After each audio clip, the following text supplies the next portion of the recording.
It's been a while and you're trying to get back into it and it just feels hopeless. It feels like you're trying your hardest to get back to where you were. Hi, I'm Jeff and I lost 30 kilos 20 years ago.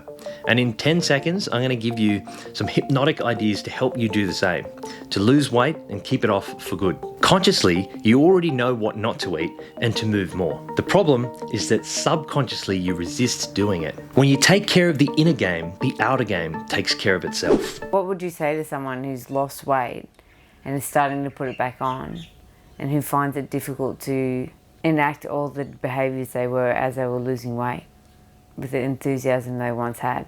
The one thing that came to mind as I was thinking about that was this old proverb saying that, no man or woman steps into the same river twice, because it's not the same river and they're not the same person.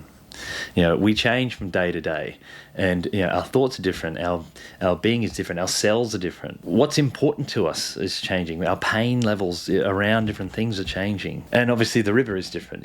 So the water is different, the flow is different, the weather conditions are different. So there is no going back. That was a moment in time. That was who you were then. And then the environment and the water was what it was then, and it created the conditions for that. So that's something to be admired and kind of moved on from, but potentially learned from.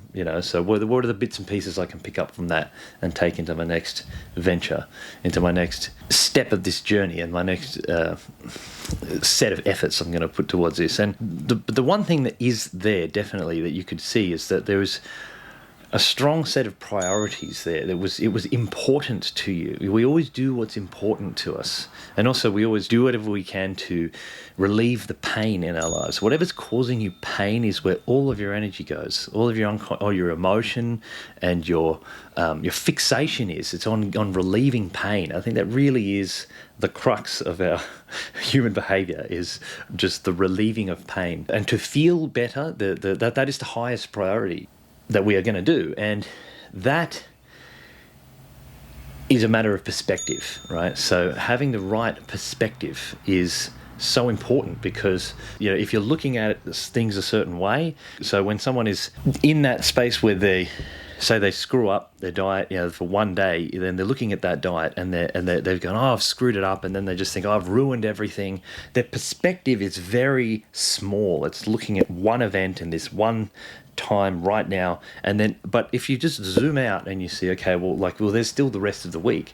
There's still all the rest of the calories I haven't eaten over the next week, and I haven't screwed up. I haven't spent the whole budget for the week. Having the right perspective allows you to put the right energies into your priorities. That's great. Yeah. That's so true. You zoom in and you zoom out. Yeah. So if something else, like work or social events or family, if that's really painful, just zoom out and then zoom in on your health. Well, yeah, and then it's like, say for example, you mentioned family and other people, and I think it's also it's the judgments of those people too. Like, so what are they going to say when I'm eating this way, or when I look this way, or whatever?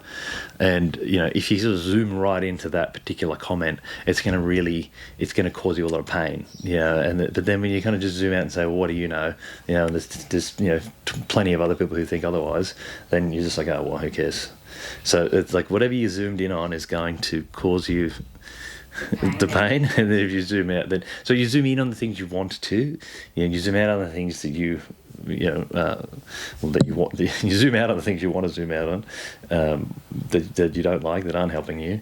You zoom in on the things that are going to help you, and then priorities are just a natural side effect of what you zoomed in on, or because of the pain they cause. So just keep zooming in on the pain of not being the health or shape that you want.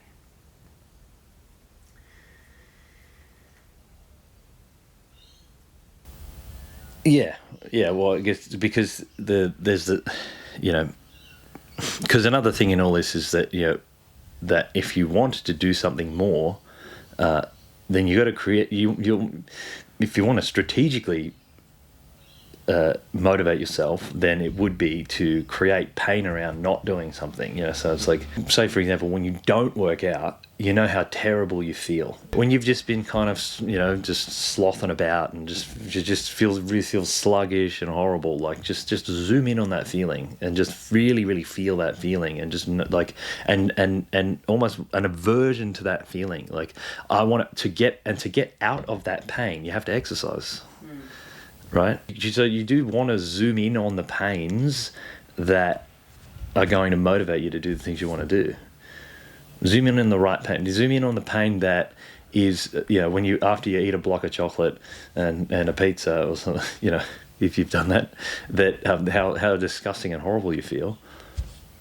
And like afterwards, I mean, at the time it's wonderful, and then that's what people are zoomed in on, if they're doing that, because they're zoomed in on how amazing that feels. But then instead, if you are zoomed out on that and into how terrible you feel afterwards, then the idea of doing it is painful.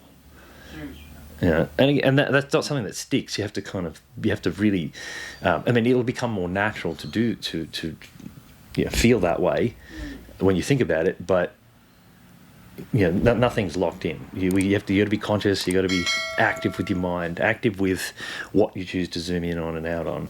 So if you enjoyed that, like, subscribe, share with a friend, and if you're having trouble with overeating, click here.